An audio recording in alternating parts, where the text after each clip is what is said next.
7 दिसंबर 2023 को जापान के हाकोडेट बीच पर 1200 टन से भी ज्यादा मरी हुई मछलियां बहकर आ गई। ये मरी हुई मछलियां बीच पर 1 किलोमीटर से भी ज्यादा दूर तक फैली हुई थी। आखिर ऐसा हुआ क्या था कि ये हजारों मुर्दा मछलियां बीच पर आ गई। इन मछलियों के साथ जापान ने क्या किया? क्यों चाइना ने जापान के सी फूड को इम्पोर्ट करने पर बैन लगा दिया? और इस इंसिडेंट के बाद पूरी दुनिया ने जापान पर क्यों उंगलियां उठा ली, आए देखते हैं। जापान के इस इंसिडेंट में जो मछलियां मरी थी वो दो टाइप की थी। पहली थी सार्डिन। ये सिल्वर कलर की छोटी सी मछली होती है जिसकी लेंथ 6 से 10 इंचेस तक होती है। ये बहुत ही फुर्तीली मछली होती है और समंदर में ये मोस्टली ग्रुप के फॉर्म में ही ट्रेवल करती हैं। दूसरी मछली थी मैकेरल। इस मछली का कलर भी सिल्वर होता है और ये भी बहुत फुर्तीली होती है। मैकेरल मछली माइग्रेट बहुत ज्यादा करती है और मोस्टली ये ग्रुप की फॉर्म में ही ट्रेवल करती हैं। जब ये मरी हुई मछलियां जापान के बीच पर बहकर आई थी तो वहां पर मौजूद लोकल फिशरमैन ने बोला कि 25 साल से मैं यहाँ पर फिशिंग कर रहा हूँ, लेकिन मैंने अपनी जिंदगी में आज तक ऐसा नजारा कभी भी नहीं देखा। ये मछलियों का इतनी बड़ी तादाद में मरना कोई नया इंसिडेंट नहीं है, बल्कि इससे कुछ महीने पहले सितंबर 2023 में टेक्सास के गलवेस्टन बीचेस में भी ये सेम सीन देखने को मिला था। हजारों मरी हुई मछलियां बीच पर आ गई थी। और 19 मार्च 2023 को ऑस्ट्रेलिया में भी ये सेम इंसिडेंट देखने को मिलता है। ऑस्ट्रेलिया के डर्लिंग रिवर में हजारों मछलियां मरकर ऊपर आ गई थी, लेकिन जो डर्लिंग रिवर में मछलियां मरी थी वो थी बोनी हेरिंग, मैरीकॉर्ड, गोल्डन पर्च, सिल्वर पर्च और कार्प। इसके अलावा भी बहुत जगहों पर इस तरह का सेम इंसिडेंट देखने को मिला था। एग्जैक्ट वजह तो किसी को भी नहीं पता था कि क्यों ये मछलियां इतनी बड़ी तादाद में मरकर बीच पर बह रही थी, लेकिन लोकल अथॉरिटीज ने अपनी तरफ से रीजंस बताई हैं कि ये पॉसिबिलिटी हो सकती है। ऑस्ट्रेलिया की अथॉरिटीज ने बोला था कि रिवर में पानी के अंदर ऑक्सीजन का लेवल बहुत ज्यादा कम हो गया था, जिसकी वजह से ये मछलियां मर गई हैं। जापान की अथॉरिटीज ने 3 पॉसिबिलिटीज दी हैं जिसकी वजह से ये मछलियां मरी होंगी। पहली तो वही है कि पानी में ऑक्सीजन की कमी की वजह से ये मछलियां मर गई होंगी। दूसरी पॉसिबिलिटी ये बताई है कि ये माइग्रेट करती हुई मछलियां अपने शिकारी एम्बर जैक से जान बचाकर उस पॉइंट तक भागी होंगी कि ये एग्जॉस्ट होकर मर गई होंगी। और तीसरी पॉसिबिलिटी ये बताई है कि जब ये मछलियां माइग्रेट कर रही होंगी तो नए पानी का टेम्परेचर बहुत ज्यादा कम होगा, जिसकी वजह से इन मछलियों को शॉक लगा होगा और ये मर गई होंगी। लेकिन ये सारी की सारी अजम्पशंस हैं, अभी कंफर्म नहीं हुआ इस बारे में। जापान की अथॉरिटीज ने मना किया था कि अपने खाने के लिए इन मछलियों को ना लेके जाना, लेकिन लोगों ने किधर बाज आना है। बहुत सारे लोकल लोगों ने मछलियां उठाकर अपने खाने के लिए रख ली हैं। ये सब तो चल ही रहा था जापान में। फिर सोशल मीडिया पर जापान की एक वीडियो वायरल हो जाती है। फुकुशिमा न्यूक्लियर प्लांट है जापान में, वहां से ये न्यूक्लियर वेस्ट को पैसिफिक ओशियन में डाल रहे थे। इसके पीछे एक छोटी सी स्टोरी है। जब जापान में अर्थक्वेक आया था 9.7 मैग्नीट्यूड का 2011 में, जिसके साथ ही बहुत बड़ी सुनामी भी आई थी, तो ये फुकुशिमा न्यूक्लियर प्लांट पूरा पानी में डूब गया था। अंदर थे न्यूक्लियर रिएक्टर्स जिनको ठंडा करने के लिए कूलिंग सिस्टम लगाए हुए थे।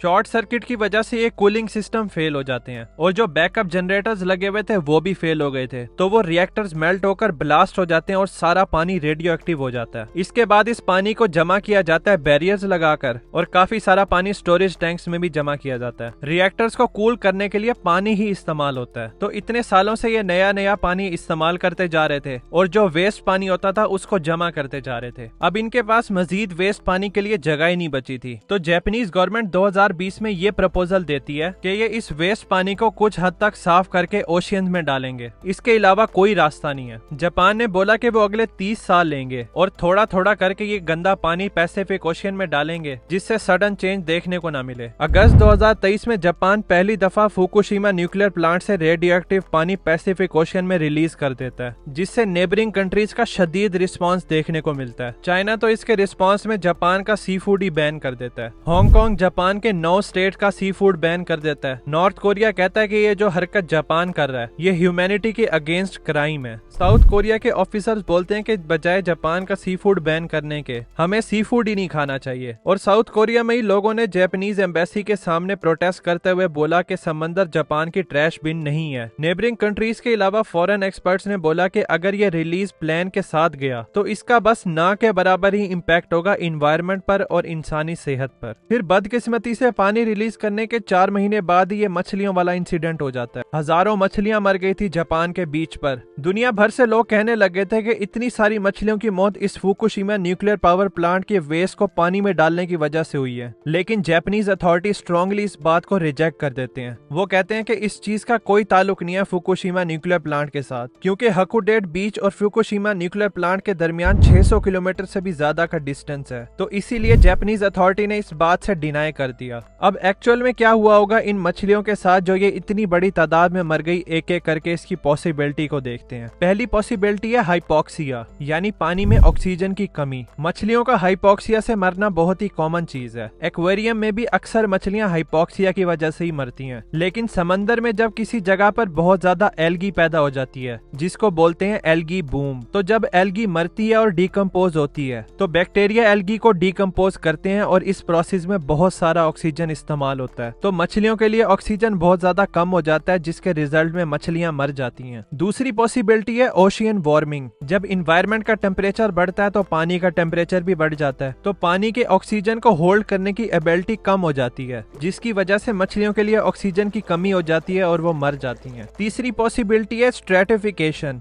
स्ट्रेटिफिकेशन होती है कि जो कोस्टल एरियाज होते हैं, मतलब के बीचेस वगैरह, इधर कुछ एरियाज में पानी के ऊपर एक अलग सी लेयर फॉर्म हो जाती है, जिसका अपना ही अलग टेम्परेचर होता है और नमकियात होती हैं। इस लेयर के नीचे जो पानी होता है वो एटमॉस्फेयर के साथ इंटरेक्ट नहीं कर पाता, तो ऑक्सीजन एक्सचेंज होता ही नहीं है। इसके रिजल्ट में नीचे वाली डीप लेयर में ऑक्सीजन की कमी हो जाती है और फिर जो होता है वो आपको भी पता है। चौथी पॉसिबिलिटी है अपवेलिंग और डाउन वेलिंग। ये दोनों ही ओशियन का नेचुरल प्रोसेस है, जिसमें पानी वर्टिकल फॉर्म में बहता है। अपवेलिंग में होता यह है कि न्यूट्रिशन से भरा पानी डीप ओशियन से सरफेस की तरफ आता है। होता तो ये फायदेमंद ही है, लेकिन इसमें ऑर्गेनिक मैटर सरफेस पर बहुत ज्यादा बढ़ जाते हैं, तो ऑक्सीजन की कंजम्पशन भी बढ़ जाती है। डाउन वेलिंग दूसरी तरफ सरफेस पर मौजूद ऑक्सीजन से भरा हुआ पानी को सरफेस से डीप ओशियन में लेकर जाती है। ये सारी रीजंस तो ऑक्सीजन की कमी की वजह से थी फिश के मरने की। इसके अलावा अगर कोई इन्फेक्शन वाली डिजीज किसी मछली में हो तो वो बहुत तेजी से दूसरी मछलियों में फैलती है और इतने बड़े स्केल पर भी मछलियां मर सकती हैं। इसके साथ साथ नेचुरल इवेंट्स जैसे कि अंडर वाटर वोल्केनो के फटने की वजह से भी मास डाई ऑफ देखने को मिल सकता है। इंसानों का भी बहुत बड़ा रोल हो सकता है इस मास डाई ऑफ में, जैसे कि हमारा वेस्ट डायरेक्टली और इनडायरेक्टली ओशियंस में ही जाता है और दुनिया भर से न्यूक्लियर प्लांट्स अपना रेडियो एक्टिव वेस्ट समंदर में ही रिलीज करते हैं, जिसमें बहुत सारे टॉक्सिक केमिकल्स होते हैं, जिसकी वजह से मैरीन लाइफ बहुत बुरे तरीके से अफेक्ट होती है। और हो भी सकता है कि मछलियों का ये मास डाई ऑफ इंसानों की हरकतों की वजह से ही देखने को मिला हो। चलो खैर, जो होना था वो हो गया। अब ये 1200 टन मछलियों का जापान करेगा क्या, ये भी तो पता होना चाहिए। अगर ये नेचुरल तरीके से मरी हैं तब तो इसको खाया जा सकता है, लेकिन अगर ये टॉक्सिक सब्सटेंस या किसी बीमारी की वजह से मरी हैं तो इसका इंसानी सेहत पर बहुत बुरा असर होगा। इन मछलियों को खाने से मना किया है जापानीज अथॉरिटी ने, क्योंकि उनको वजह नहीं पता इस चीज की। लोकल लोगों को वार्न किया गया है कि ना ही इनको हम खाने के तौर पर इस्तेमाल कर सकते हैं और ना ही फर्टिलाइजर्स के तौर पर, लेकिन लोकल लोगों ने खूब मछलियां जमा कर ली अपने खाने के लिए वार्निंग के बावजूद भी। जापानीज अथॉरिटी ने फैसला किया हम इन सारी मछलियों के इंसिनेशन करेंगे। इंसिनेशन मतलब जो वेस्ट मटेरियल को हम हाई टेम्परेचर में जलाकर डिस्पोज करते हैं। इन मछलियों का मरना तो पता चल ही जाएगा, लेकिन डीप ओशियन में ऐसा काम हो रहा है जिसको साइंटिस्ट आज तक समझ ही नहीं सके।